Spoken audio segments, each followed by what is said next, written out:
Hey guys welcome back. तो आज मैं एक्सप्लेन करूंगा मूवी लस्ट स्टोरी 1 को। इस मूवी में भी हमें 4 अलग अलग स्टोरीज दिखाई गई हैं। तो चलिए वीडियो शुरू करते हैं। तो पहली स्टोरी में हम देखते हैं कि कालिंदी अपने स्टूडेंट तेजस के साथ किसी पार्टी से तेजस के घर जा रही हैं। यहाँ दोनों ने काफी शराब पी रखी है। ये दोनों तेजस के घर क्लोज आते हैं और दोनों फिजिकल हो जाते हैं। अगले दिन कालिंदी तेजस से कहती है कि कल रात जो कुछ भी हुआ उसे भूल जाओ और अब अपनी पढ़ाई पे ध्यान दो। फिर कालिंदी जब स्टाफ रूम में बैठी होती है तो यहाँ बाकी टीचर्स ये डिस्कस कर रहे होते हैं कि अपने स्टूडेंट्स के साथ रिलेशनशिप में आना या उनके साथ फिजिकल होना कितना सही है या गलत है। यहाँ सब इसे गलत बताते हैं। कालिंदी ये सुन के डर जाती है क्योंकि कालिंदी अपनी स्टूडेंट के साथ फिजिकल हो गई थी। उसे अपनी नौकरी खोने का डर है। वो तेजस के पास जाकर उसे ये बयान देने को कहती है कि उस रात जो भी हुआ वो तुम्हारी मर्जी से हुआ। ये उस बयान को रिकॉर्ड कर लेती हैं। अगले दिन कालिंदी तेजस के घर जाती हैं। उससे अपनी कल वाली हरकत के लिए माफी मांगती हैं और उसे एक फ्रेंड जैसा रहने के लिए बोलती हैं। ये दोनों फ्रेंड्स की तरह रहने का डिसाइड करते हैं और एक दूसरे से हर बात शेयर करने का भी डिसाइड करते हैं। कालिंदी उसे बताती है कि अब मेरा एक बॉयफ्रेंड है नीरज नाम का। एक्चुअली कालिंदी एक मैरिड वुमेन है। वो काम की वजह से अपने हस्बैंड से दूर रहती है। उसका हस्बैंड उससे 12 साल बड़ा भी है। जब वो तेजस के साथ इंटीमेट हुई तो उसने सोचा था कि तेजस उसको लेके काफी पॉजिटिव हो जाएगा, मगर ऐसा कुछ नहीं होता तो ये उससे बर्दाश्त नहीं होता।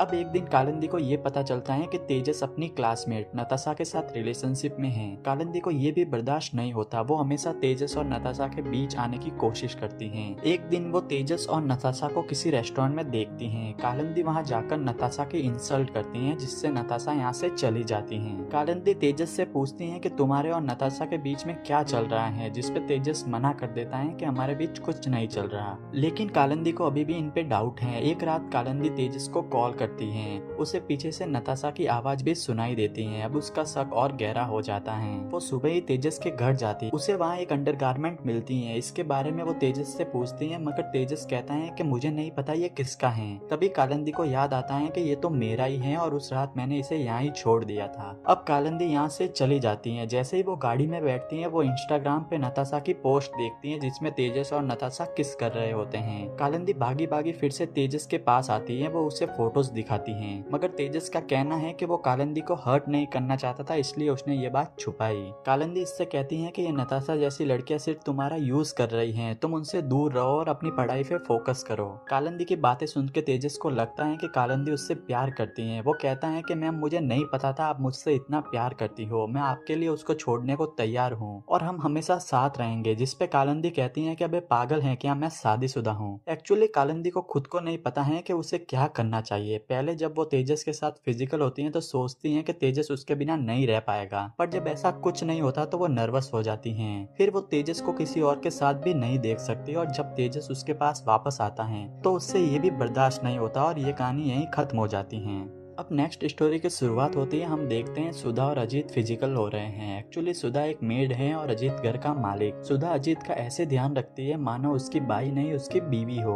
एक दिन अजीत के मम्मी पापा कुछ दिनों के लिए उसके पास रहने आते हैं। उनके साथ एक फैमिली आती है। एक्चुअली में ये अजीत के रिश्ते के लिए आए हैं। सुधा सबके लिए चाय लाती है। वो देखती है कि अजीत और ये लड़की यहाँ नहीं है तो अजीत की माँ कहती है कि वो अपने कमरे में गए हैं। सुधा उनके लिए वहीं चाय देने जाती है। वो देखती है कि अजीत उस लड़की के साथ फ्लर्ट कर रहा है। ये देख सुधा को बहुत बुरा लगता है। वो चुपचाप किचन में जाके खड़ी हो जाती हैं। अब इन दोनों का रिश्ता फिक्स हो जाता है। अजीत की माँ सुधा को भी ये बात बताती है और आज उनके लिए खुशी का मौका है तो वो सुधा को मिठाई देती है और अपने घर ले जाने का बोलती हैं। हम देखते हैं कि सुधा अजीत से प्यार करती है। वो उस मिठाई को खाने का ट्राई करती है पर वो नहीं खा पाती क्योंकि जिससे वो प्यार करती है उसने किसी और से शादी करने के लिए हामी भर दी है।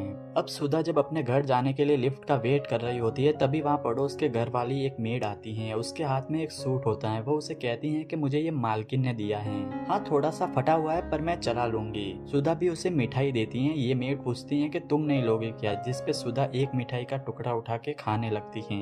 यहाँ सुधा ये समझ गई है कि ये सोसाइटी इनके लिए नहीं है। नौकर नौकर होता है और मालिक मालिक। इन दोनों की जोड़ी कभी नहीं बन सकती, इसलिए अब ये भी खुद की रियलिटी को एक्सेप्ट करती है और मूव ऑन करती है और ये कहानी भी यहाँ पे खत्म हो जाती है। तीसरी कहानी शुरू होती है जिसमें हम रीना और सुधीर को देखते हैं। रीना सुधीर के फ्रेंड सलमान की वाइफ हैं। उसकी अपने पति के साथ बनती नहीं है। वहीं सुधीर भी अपनी वाइफ को तलाक दे चुका है। क्योंकि ये दोनों एक दूसरे के साथ अच्छा महसूस करते हैं इसलिए ये दोनों 3 साल से एक दूसरे के साथ रिलेशनशिप में हैं। ये यहाँ फिजिकल भी होते हैं। और इस रिलेशनशिप के बारे में सलमान को नहीं पता होता। तभी सुधीर के पास सलमान का कॉल आता है। वो उससे कहता है कि रीना पता नहीं कहाँ चली गई है, घर पे बच्चे भूखे हैं, तुम भी प्लीज उसे कॉल करो, ढूंढने की ट्राई करो। पर सलमान को कहाँ पता है कि जिसे वो अपना बेस्ट फ्रेंड समझ रहा है वही यहाँ उसकी वाइफ के साथ फिजिकल हो रहा है। फिर रीना सलमान को कॉल करके कहती है कि वो अपने फ्रेंड गीता के घर हैं, जिसपे सलमान कहता है कि मैंने गीता को कॉल किया था, तुम वहाँ नहीं हो, सच सच बताओ तुम कहाँ हो। रीना को समझ नहीं आता कि वो क्या बोले, तो वो बिना कुछ कहे ही फोन रख देती हैं। रीना को भी अब गिल्ट महसूस होता है। वो सोचती है कि मैं कैसी माँ हूँ, घर पे बच्चे भूखे हैं और मैं यहाँ ये सब कर रही हूँ। सुधीर उसे कहता है कि तुम एक काम करो, उसे ऐसा बोल दो कि मैं सुधीर के घर हूँ और कहना कि पिछले हफ्ते जो पार्टी हुई थी उसमें उसने मुझे रोते हुए देख लिया था।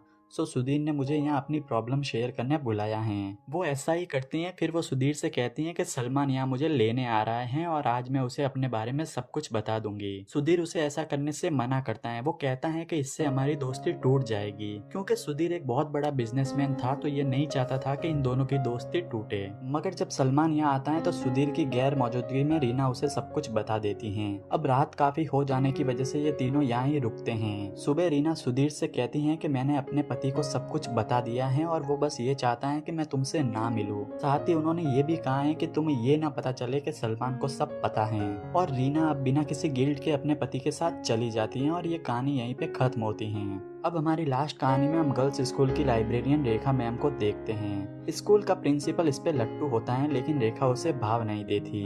इस कॉलेज में एक और मैम होती है मेगा, जो कि लड़कियों को पढ़ाती हैं। मेगा रेखा को अपना मेंटोर मानती हैं। हम देखते हैं कि मेगा पारस नाम के एक लड़के से मिलती रहती हैं। एक्चुअली पारस को मेगा के घर वालों ने पसंद किया है और ये दोनों मिलते रहते हैं ताकि ये एक दूसरे को अच्छे से जान सके। पारस तो मेगा से शादी करने के लिए रेडी हैं, लेकिन मेगा ये शादी नहीं करना चाहती। वो अपनी माँ से भी ये बात कहती है, लेकिन उसकी माँ के समझाने पर वो पारस से शादी कर लेती हैं। फर्स्ट नाइट को जब ये फिजिकल होते हैं तो पारस कुछ ही सेकंड में डिस्चार्ज हो जाता है, जिससे मेगा सेटिस्फाई नहीं हो पाती।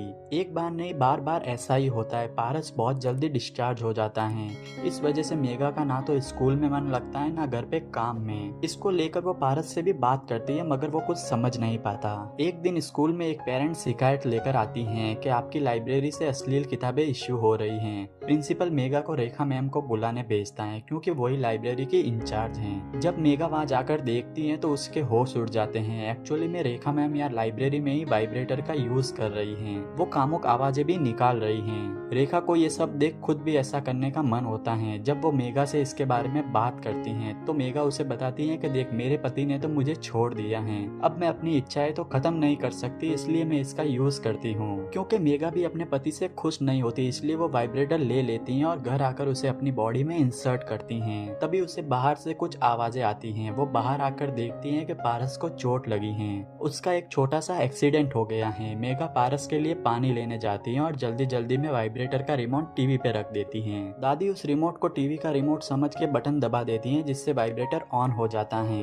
उस रिमोट से जब टीवी ऑन नहीं होती तो दादी लगातार बटन दबाती रहती हैं, जिससे वाइब्रेटर की स्पीड बढ़ती जाती है। अब वाइब्रेटर तो मेगा की बॉडी में ही होता है, जिसके स्टार्ट होने पर मेगा पहले तो डर जाती हैं, पर बढ़ती स्पीड के साथ वो सब कुछ भूल जाती हैं और उसे एंजॉय करने लगती हैं, तब तक जब तक कि वो डिस्चार्ज ना हो जाती। सारे घर वाले ये देख के शॉक हो जाते हैं, जिससे ही अगले दिन मेगा के घर जाते हैं और उससे डाइवोर्स की बात करते हैं। मेगा की माँ इनसे काफी माफी मांगती है, मगर पारस की मम्मी नहीं मानती। फिर नेक्स्ट सीन हमें 1 महीने बाद का दिखाया जाता है, जहाँ पारस और मेगा एक दूसरे से मिलते हैं। पारस यहाँ अपनी मम्मी की बातों के लिए मेगा से माफी मांगता है। साथ ही वो उसे कहता है कि तुमने जो किया वो भी गलत था, जिसपे मेगा कहती है कि मैंने जो किया वो गलत नहीं था, बस जहाँ किया वो गलत था। पारस उससे आगे के बारे में पूछता है, जिसपे मेगा कहती है कि आगे का मैंने कुछ सोचा नहीं है, बस मैं आइसक्रीम खाना चाहती हूँ। पारस एक आइसक्रीम का स्पून उसकी ओर करता है और ये कहानी भी यहाँ पे खत्म हो जाती है। दोस्तों आपको ये वीडियो कैसा लगा मुझे कमेंट में जरूर बताना, और अगर आपको अच्छा लगा हो तो लाइक करना, इसे शेयर करना अपने दोस्तों के साथ